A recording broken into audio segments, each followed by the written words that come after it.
10वीं विपत्ति में फिरौन के पुत्र के मरने के बाद उसने इजरायलियों को जाने दिया। वो लाल समंदर के पास थे जब फिरौन ने अपना मन बदला और उनका पीछा किया। जब इजरायलियों ने फिरौन के रथों को देखा, वो बहुत भयभीत हो गए। लेकिन परमेश्वर ने मूसा को लाल समंदर की तरफ उसकी लाठी को उठाने के लिए कहा। परमेश्वर ने एक जोरदार हवा भेजी और समंदर को 2 भाग कर दिया।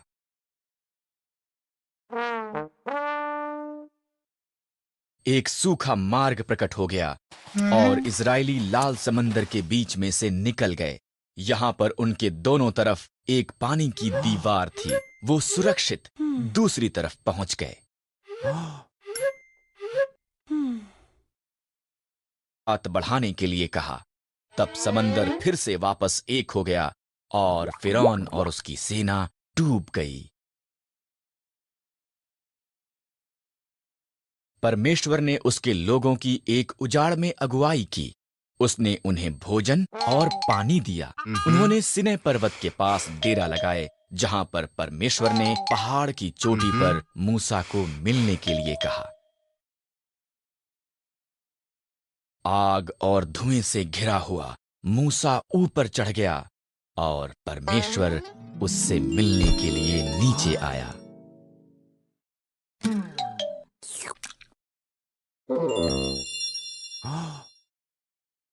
तब परमेश्वर ने मूसा को 2 पत्थर की पट्टियों पर 10 आज्ञाएं दी।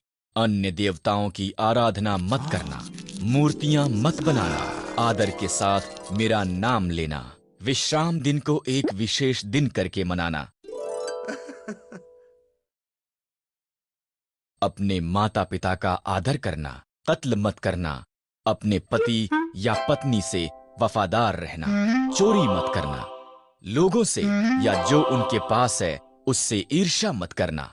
अब लोग जानते थे कि कैसे परमेश्वर की आज्ञा का पालन करना है। ये देश में भेजा। उनमें से 10 ने कहा, हम वहां के लोगों को कभी भी हरा नहीं सकते। पर यहोशू और कालेब ने कहा, परमेश्वर की सहायता के साथ हम इसे कर सकते हैं। डरे हुए लोगों ने 10 भेदियों की बात पर विश्वास किया।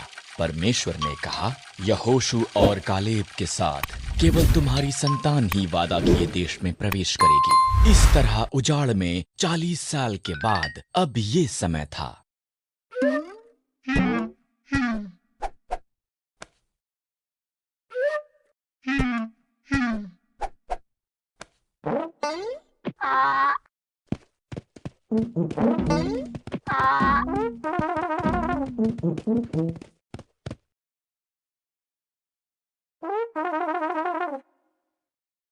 यहोशू ने 2 भेदियों को यरीहो में भेजा। वो राहाब नाम की एक स्त्री से मिले, जिसने उन्हें छिपाया और दीवार से नीचे उतरने में सहायता की।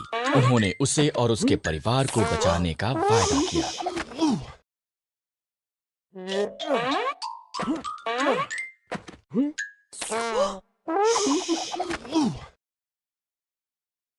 इजरायलियों ने यरदन नदी पार की। पहले याजक वाचा का संदूक उठाए आगे गए। जब उनके पांव ने नदी को स्पर्श किया, तब उसने बहना बंद कर दिया। हर कोई सूखी भूमि से होकर निकल गया।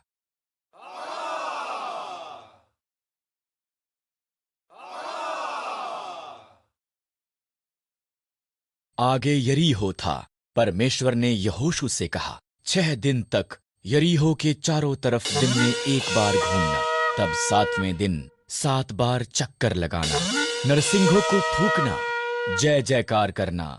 दीवार नीचे गिर जाएगी।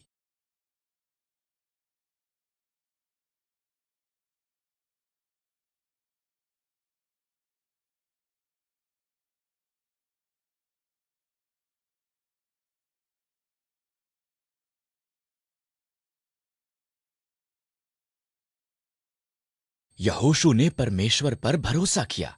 जैसा प्रभु ने कहा, उसने वैसा ही किया। दीवारें गिर गए। उन्होंने शहर को कब्जे में ले लिया। राहाब बच गई। परमेश्वर के लोगों ने वादा की हुई भूमि को कब्जे में लेना आरंभ किया।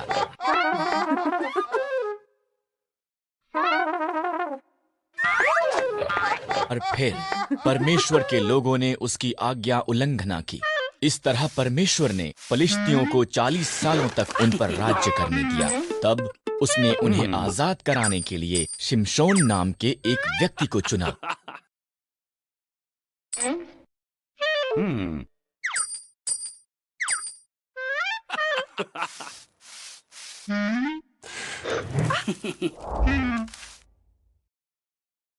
एक स्वर्गदूत ने शिमशोन की माता से वादा किया था कि वो पुत्र को जन्म देगी। शिमशोन को परमेश्वर के साथ 3 वादे करने होंगे।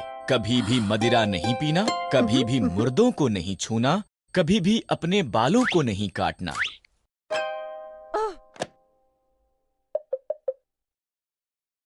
रूथ ने नाओमी को बताया कि क्या हुआ था। नाओमी मुस्कुराई।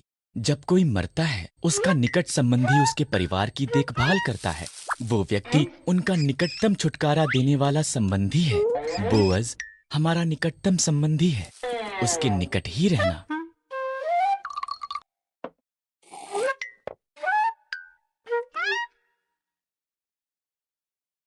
इसलिए रूथ बोअज के निकट रही।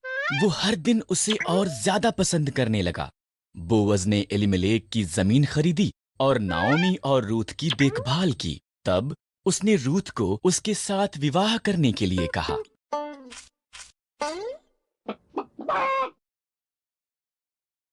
रूथ से एक पुत्र ओबेद पैदा हुआ। ओबेद का पुत्र यिशै था।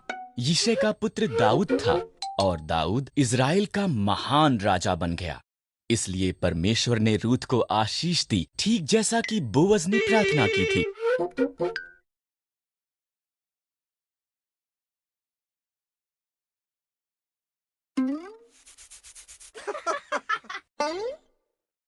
इज़राइल में एक अकाल पड़ गया।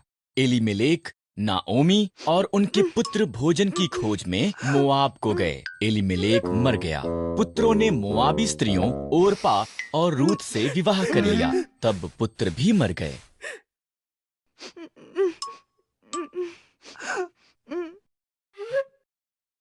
तीनों स्त्रियों के पास पति नहीं थे। जब इज़राइल में अकाल समाप्त हो गया, नाओमी ने घर जाने का फैसला किया। मोआब में ही रहो। उसने अपनी बहुओं से कहा, ये तुम्हारा घर है।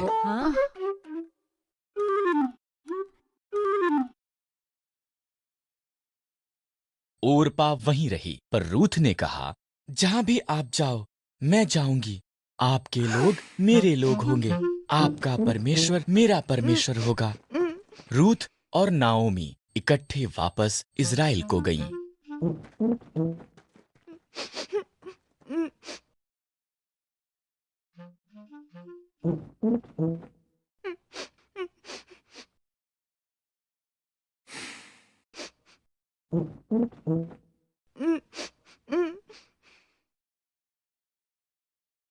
ये इज़राइल में फसल के कटने का समय था। नाओमी ने रूथ से कहा कि वो जाकर खेत में काटने वालों के पीछे फसल को बीन ले। खेत एलीमेलेक के संबंधी बोअज का था। बोअज रूथ के पास आया।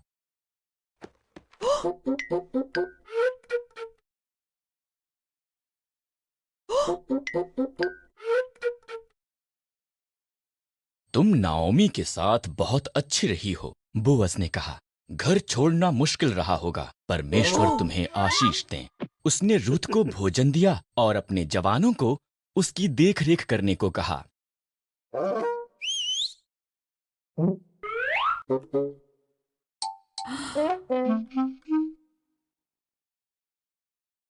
परमेश्वर ने शिमशोन को बहुत शक्तिशाली बनाया। उसने एक सिंह को मार दिया और मधुमक्खियों ने उसकी लाश में शहद बनाया। शिमशोन ने परमेश्वर के साथ उसके वादों में से एक को तोड़ते हुए मरे हुए सिंह को छू लिया, यहां तक कि उसने शहद भी खाया।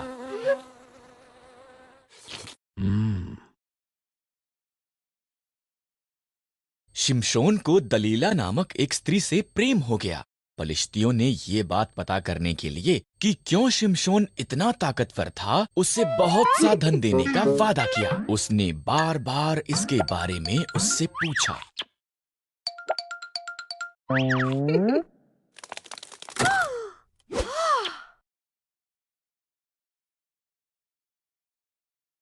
अंत में शिमशोन ने दलीला को उसका रहस्य बता दिया। अगर मेरे बाल काट दिए जाएं तो मेरी ताकत चली जाएगी। इसलिए जब वो सोया हुआ था, दलीला ने एक व्यक्ति को उसके बाल काटने के लिए बुलाया। शिमशोन की ताकत उसमें से चली गई।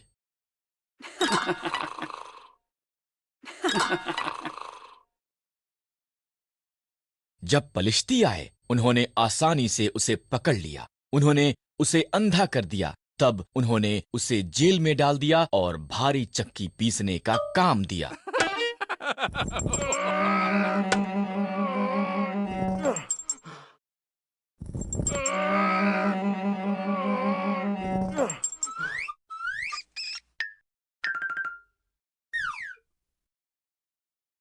धीरे धीरे शिमशोन के बाल पुनः बढ़ गए। पलिश्ती उसे उनके झूठे देवता दागोन का उसे हराने में धन्यवाद करने के लिए उनके मंदिर में लाए। शिमशोन ने परमेश्वर से कहा कि एक अंतिम बार उसे ताकतवर बना दे।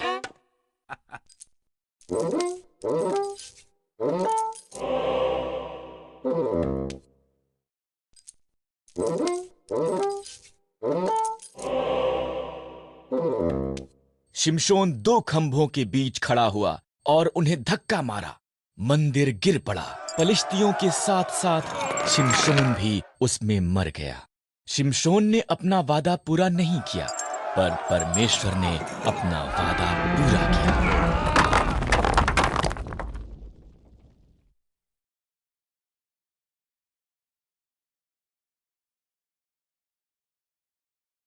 शमूएल, परमेश्वर ने कहा, क्या तू मेरा नबी हो सकता है और वफादारी से मेरे शब्दों को मेरे लोगों तक पहुंचा सकता है?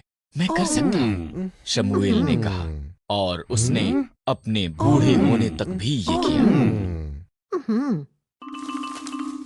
क्योंकि उसके कोई संतान नहीं थी, उसने प्रार्थना की और परमेश्वर ने उसे एक पुत्र शमूएल दिया। वो बहुत धन्यवादी थी, इसलिए उसने शमूएल को परमेश्वर की सेवा के लिए दे दिया।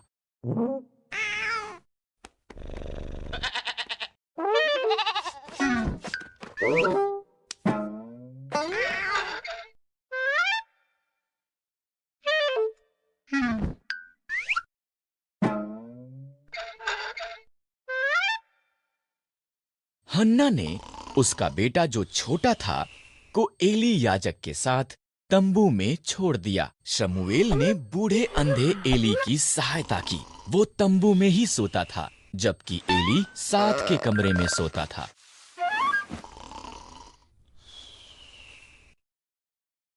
एक रात शमूएल ने उसका नाम पुकारती एक आवाज को सुना। वो उठा और दौड़कर एली के पास गया। क्या आज्ञा है? उसने कहा। मैंने तुझे नहीं बुलाया। एली घुरघुराया। वापस अपने बिस्तर पर चला जा।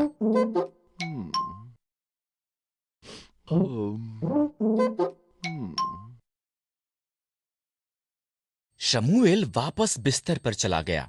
उसने फिर उसका नाम सुना। शमूएल दौड़कर एली के पास वापस गया। क्या आज्ञा है? उसने कहा। मैंने तुझे आवाज नहीं दी। एली नींद में बड़बड़ाया। वापस अपने बिस्तर पर चला जा।